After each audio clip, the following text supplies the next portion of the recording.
Do you mind? Bucket.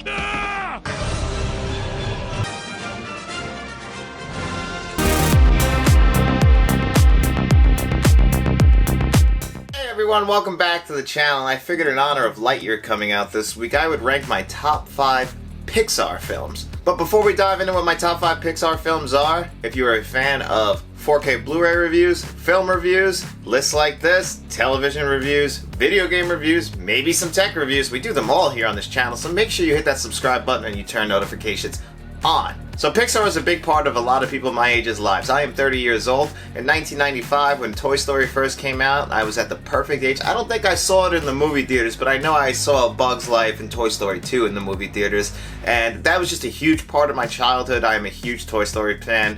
I can't wait for Lightyear, even if I am a little bit disappointed that the voice actor is Chris Evans over Tim Allen, but I totally get why they're doing it, and I am still all on board with seeing this film this weekend. I will definitely have a review out for it no later than Saturday. I just, I'm always a fan of Pixar. It's one of those studios that no matter what, the name Pixar gets me into the theater. I actually pretty much have to see all these by myself because my wife does not want to go with me, so I've seen a lot of these Pixar movies alone in the theater. Sometimes I feel a little weird because it's always a theater filled with families, but I'm just, this is a part of my life, Pixar, and I can't really explain to you like how much some of these films have actually meant to me throughout my entire life. How these films they really do form a place of escapism, and yet they also teach you how to live and how to have a good life. They have a great message in them, and they're not just directed at kids. That's why they still hold up to this day. There's not one of these films where I go back, maybe some. There's definitely like the Cars franchise, which you won't see on this list. They're definitely more directed at kids, or The Good Dinosaur. But for the most part, they make films that are directed at older and younger viewers. So a family can go see it, the father can get something out of it, and the 8-year-old child can get something out of it. And that is the beauty of Pixar. These movies also very much tug at your heartstrings, and they have a great message in there. They really make you feel, and that's one of the beauties of Pixar, is the emotions that they know how to get.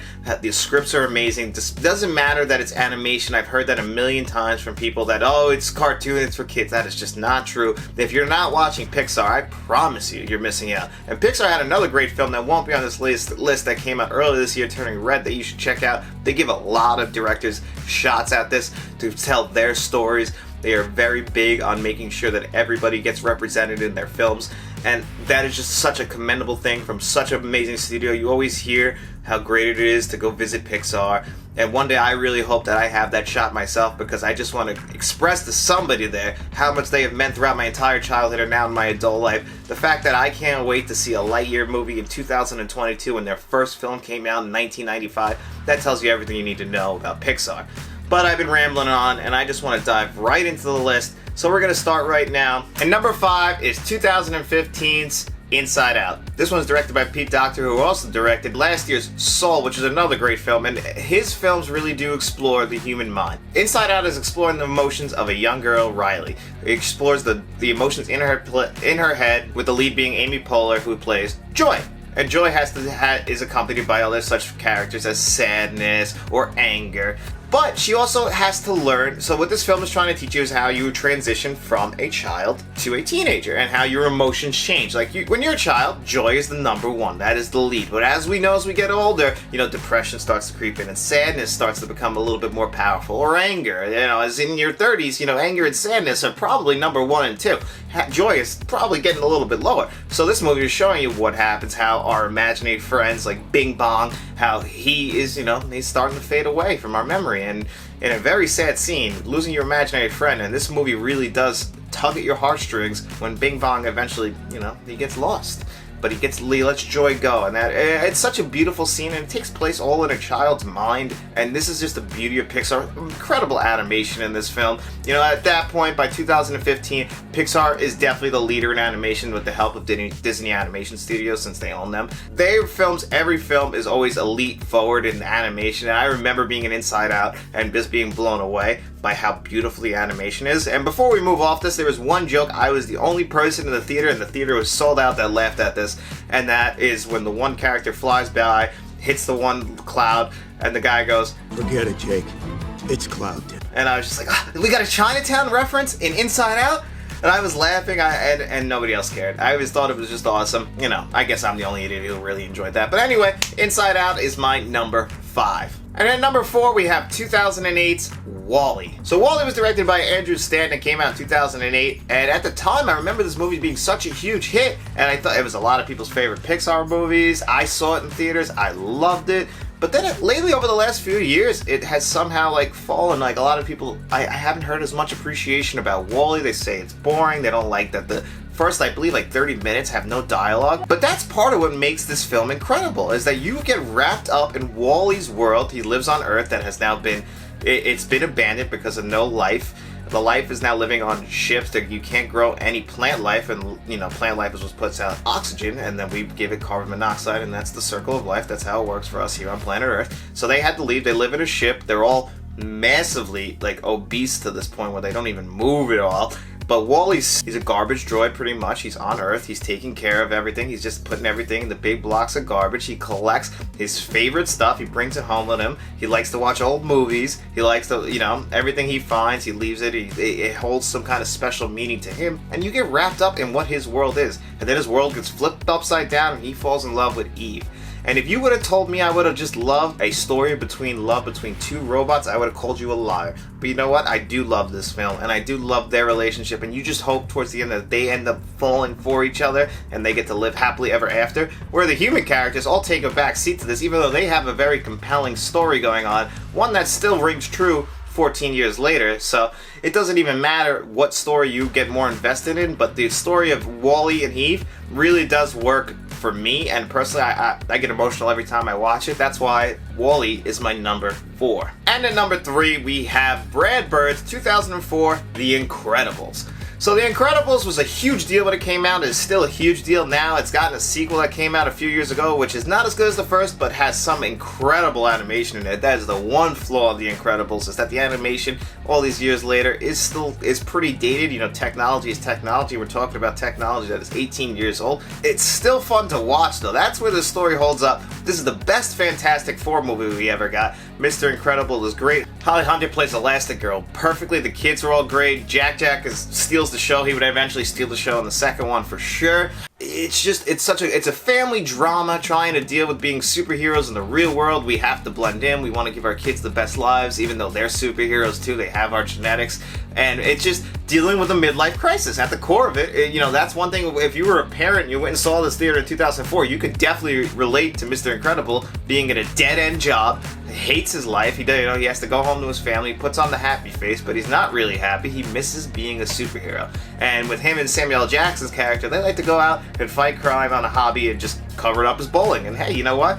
His wife is like, I know you need the bowling, but I don't know if she knows that, he has to get out there and be Mr. Incredible. And that's eventually what leads us to our plot. And I know a lot of people remember from the early 2000s how big Jason Lee was. He plays our main antagonist in this film, who is just a huge fan of Mr. Incredible. Mr. Incredible wipes him to the side and, just a weird kid. And then this weird kid ends up growing up and just becoming the biggest supervillain in the world. And I remember thinking, his death scene is actually kind of shown in this, and I was like, wow, for a kid's movie, that is impressive. But they really did it, and it's just such a fun movie. I really do enjoy it, and I know a lot of people do enjoy The Incredibles and would probably put this as their number 1, because it's superhero culture, and it's combined with, the Pixar. It's a match made in heaven, and they just knocked it out of the park. This one's a slam dunk home run. I can't say a bad thing about The Incredibles. So number 2 is going to be a little bit of a cheat, because I didn't know where to put these, because these would all probably rank in my top 5. So I decided to go with Toy Story 1 through 3. I'm excluding 4 because I do like 4, but I don't think 4 is as good as the original trilogy. Personally, and this is just personal choice,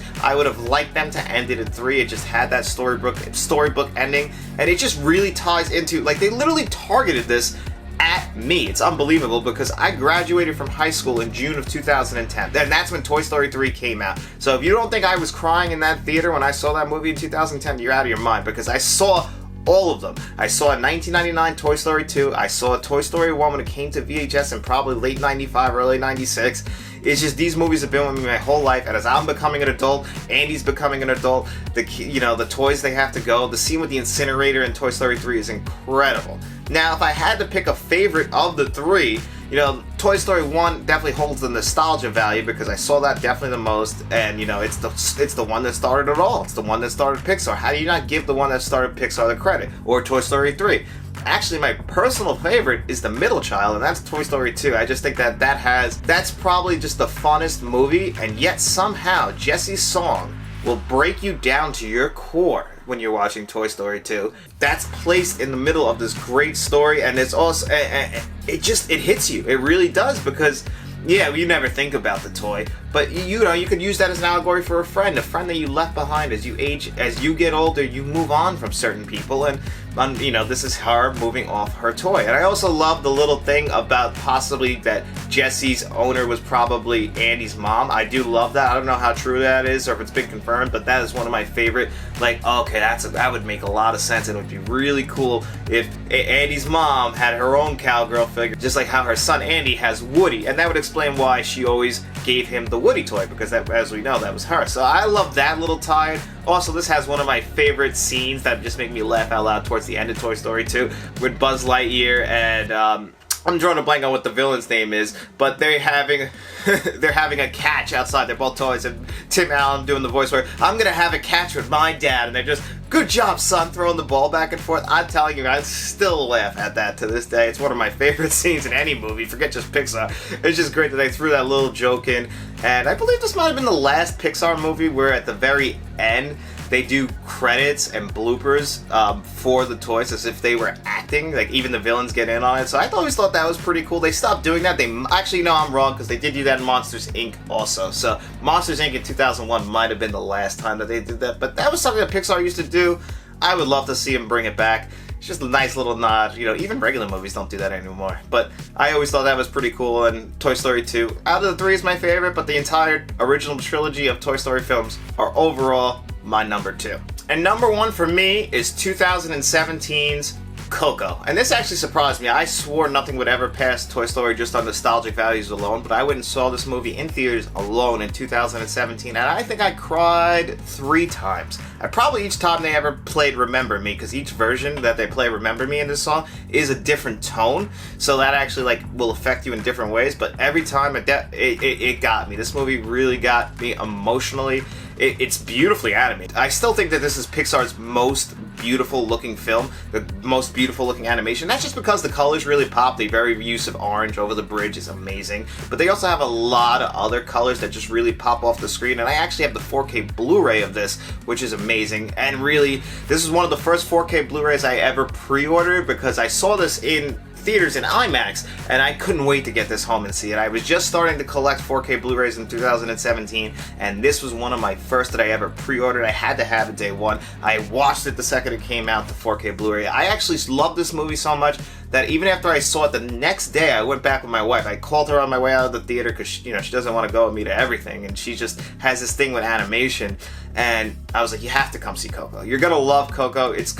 I'm telling you, the music is great. You're gonna just enjoy yourself. You're gonna have fun, and I promise you, you will cry. And she cried, because how could you not on that third time when Remember Me, when he's singing, when our lead character Miguel is singing it to her from her papa, who we find out is Hector throughout this movie, because it's just a good plot. Like, I've heard people say, it's a pretty simple plot. And it is a very simple plot, but it is such a good plot, and it fits perfectly. And the music, like, I'm not a big musical fan, but the music in this is done perfectly throughout. They're not singing everything, but like the music drives the plot along. And I know Remember Me is probably the most remembered song, but I love Un Poco Loco.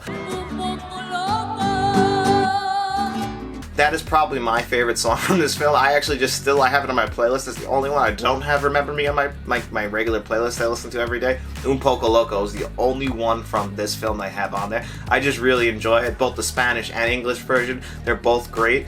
And I think that this is just a great film.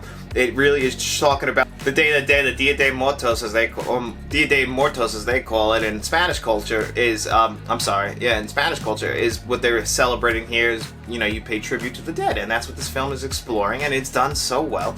And I really do enjoy how the characters are and how this family of shoemakers explains how they hate music, but yet it's in their blood, and it shows that, and they really do a good bait and switch. They make you believe that this main guy, who turns out to be a real scumbag, is actually his great-grandfather, but it turns out to be Hector, who's a much nicer guy, and it explains just how much he did truly care about his family, but he also had dreams. And honestly, it's so relatable because we all, I feel like, run into that issue, especially like if you have I don't have kids, but I imagine if you do, like if you still want to pursue your dreams, you got to take care of another kid, and you got to, it's that push and pull, and this movie just explores it so well. I love Coco. I can't imagine something unseating this, but then again, I didn't imagine anything taking the place of any of the Toy Stories, so that's the power of Pixar. That's why I love Pixar, and that's why these are my top 5 Pixar films. Just to do some honorable mentions before I leave, the beginning of Up, it's been brought up a million times. I do think the beginning of Up is one of the most amazing things ever animated. The problem is I don't really like the rest of the film as much as I like the beginning. If the beginning had been a short film, which we've seen Pixar do some incredible short films, that it would have actually been a better movie. Overall, I just think it's uneven, so that's why that didn't make this list. Or, I do really enjoy Monsters, Inc. There's not many films I can honestly say from Pixar I don't enjoy. I don't like the Cars trilogy. That just doesn't work for me. I'm not a fan of The Good Dinosaur.